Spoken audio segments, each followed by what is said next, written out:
Ismail Sabri was appointed as the Minister of Rural and Regional Development 2015-2018 after July 2015 cabinet reshuffle. Ismail's ministry launched Rural Urbanization Malay, Membandarkan Luar Bandar initiative in November 2015 to address people's needs and wants while keeping the rural development process on track.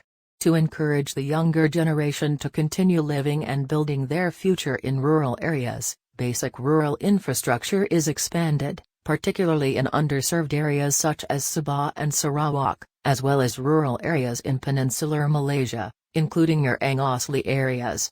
During Ismail's tenure in this position, Ismail came up with the concept of Mara Digital Malls in August 2015, which are essentially malls that sell IT products, but only from Bumiputera vendors.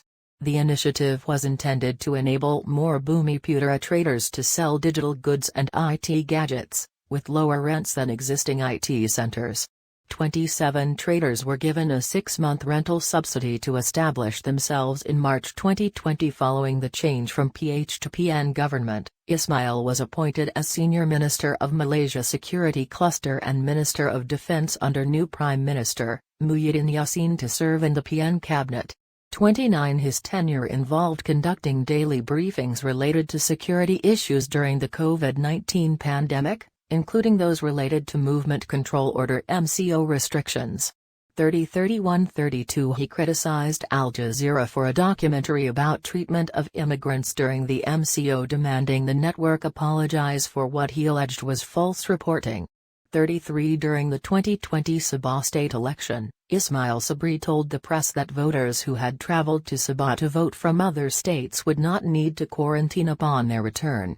34-35 After the defeat of BN and UMNO in the 2018 general election, Ismail contested for the UMNO vice presidency in the subsequent 2018 UMNO leadership election on June 30, 2018 and won by the highest number of votes ahead of two other winners with lower number of votes, who are former Minister of Education Mahir Khalid and former Menteri Besar of Johor Muhammad Khalid Nurdin.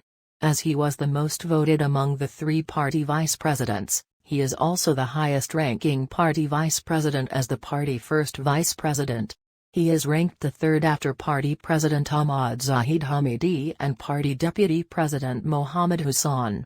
On December 20, 2018, he was tasked to cover the duties and act as the party deputy president duties in place of Mohammed, who was covering the duties and acting as the party president during the period when Ahmad Zahid took the garden leave for over half of a year from December 2018 to June 2019.